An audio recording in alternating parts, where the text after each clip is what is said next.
Good morning, good afternoon, good evening. Emmerson Mnangagwa has established the Mutapa Fund. It's supposed to be a sovereign fund which the public and public institutions, including government itself, will be contributing to that fund. It has been arranged that it will take over the funding and running of parastatals like ZESA, NRZ, ZISCO Steel, Dairy Marketing Board, NASA, etc., etc. The main attraction to it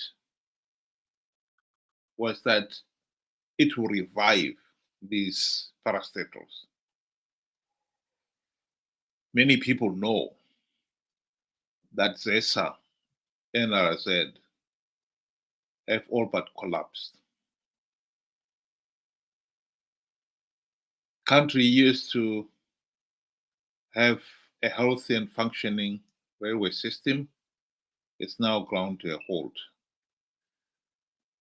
ZESA power cuts have become the norm. And so these parastatals are to be revived. The question one has got to ask is, how are they going to be revived? And according to Mnangagwa, he has now appointed the board members of the Mutapa Fund, who, together with the relevant board members of the parastatals and management of the relevant parastatals, will now be authorized to make key economic decisions without oversight from Parliament, which until now was the case. They will not be subjected to public submitting audited public reports, and the Auditor General will have no business in auditing their activities. They are exempted from the public procurement procedures. So now they can procure and award tenders without having to worry about the tender procedures. And they can even dispose of the assets of the relevant parastatal without having to follow the laid out procedures. One has got to ask, how is this going to improve the performance of these parastatals? Indeed, one of the reasons why these parastatals are in a mess is because government, this Zanu PF government, has failed to follow up on damning Auditor General's reports. Year after year, the Auditor General has basically produced reports talking of gross mismanagement and rampant corruption in these parastatals, and government has done nothing about it. How is removing the oversight of the Auditor General of the Parliament going to help? I mean, this is clear that removing all those checks and balances are not meant to stop the mismanagement and corruption. It's just being swept under the carpet. That is not going to help those parastatals. Now we are stuck with parastatals that will not perform and will not be allowed to, in any meaningful way, see why that is the case.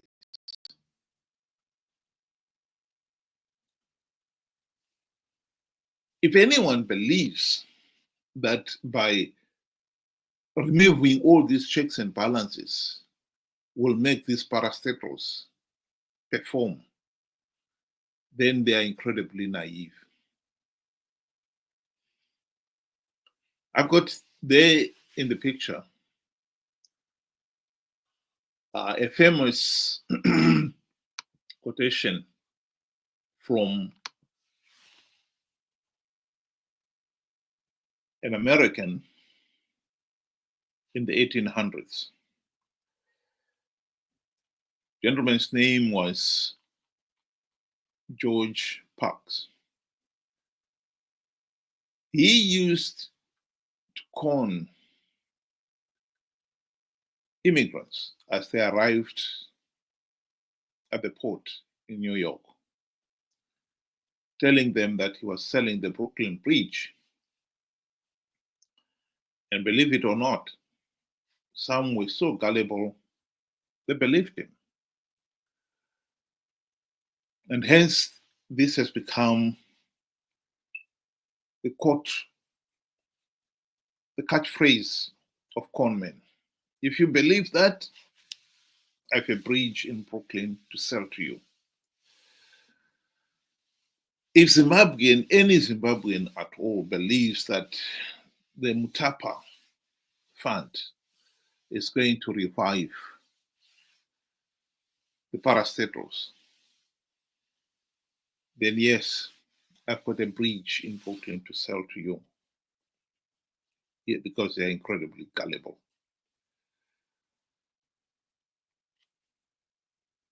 This is not just confined to Mnangagwa. Chamisa is equally guilty of being a conman. What people must understand is that MDC, Chamisa and his friends, when they launched the MDC in the 1990s, it was on the basis that they will implement the democratic reforms to stop Zanu PF rigging the elections. Hence their name, Movement for Democratic Change.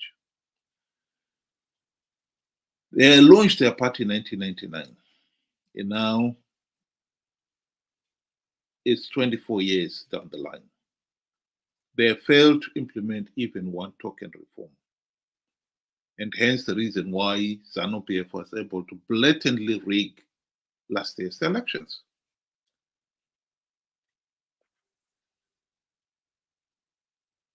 Not only that, when MDC guys failed to implement even one token reform, even when they had the golden opportunity to do so during the 2008 to 2013 GNU, they started participating in flawed elections, changing their argument, telling their followers that they've got strategies of winning rigged elections. So reforms are no longer required because we've got strategies of winning rigged elections. Last year, Chamisa persuaded his followers to participate in the flawed elections on the basis that he had plugged all the vote rigging loopholes. Of course, that was nonsense.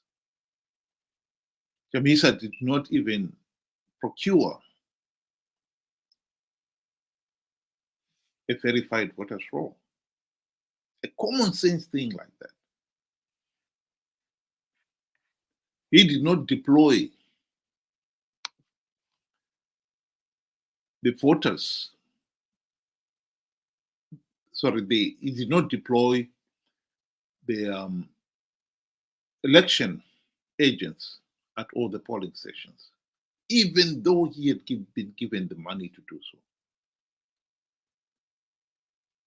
And how, therefore, anyone could come up with an outrageous claim that he has plugged all the vote rigging loopholes.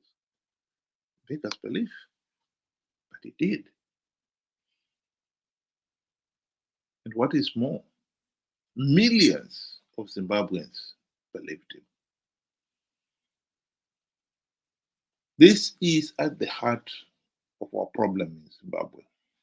We have incredibly gullible people. Chamisa was selling his followers the Brooklyn Bridge. And what is more, we are looking at 2028. It is almost certain that he will make another outrageous claim that he has got a new strategy of winning rigged elections and they will participate. The truth of the matter is, Chamisa and company are participating in these flawed elections out of greed. Why the Zimbabweans have failed to grasp that fundamental reality beggars belief.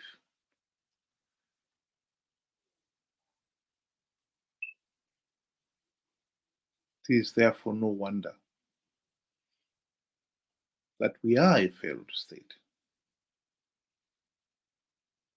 And worse still, at this rate,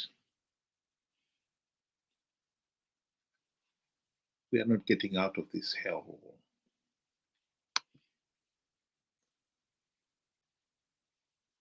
We are stuck.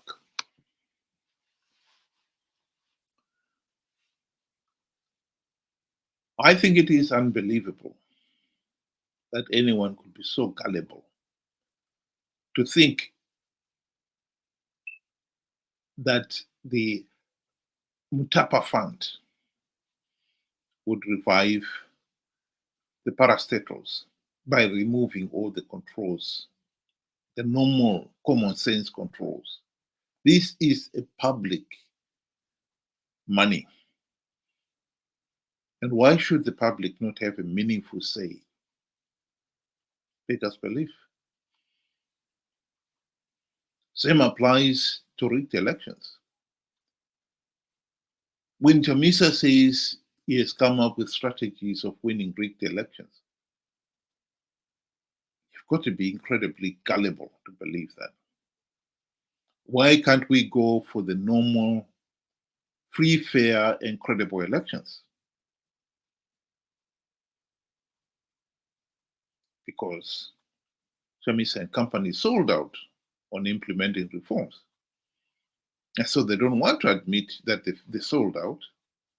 Now they're selling you something else. That you do not need free, fair elections because they've come up with ways of winning rigged elections. We as a people, we have to wake up.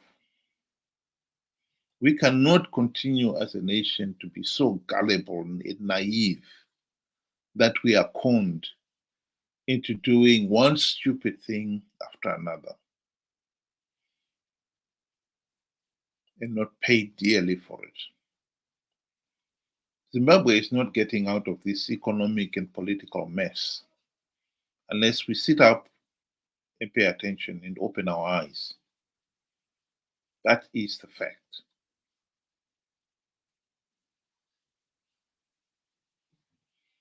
Thank you very much for those of you who were able to join me this afternoon.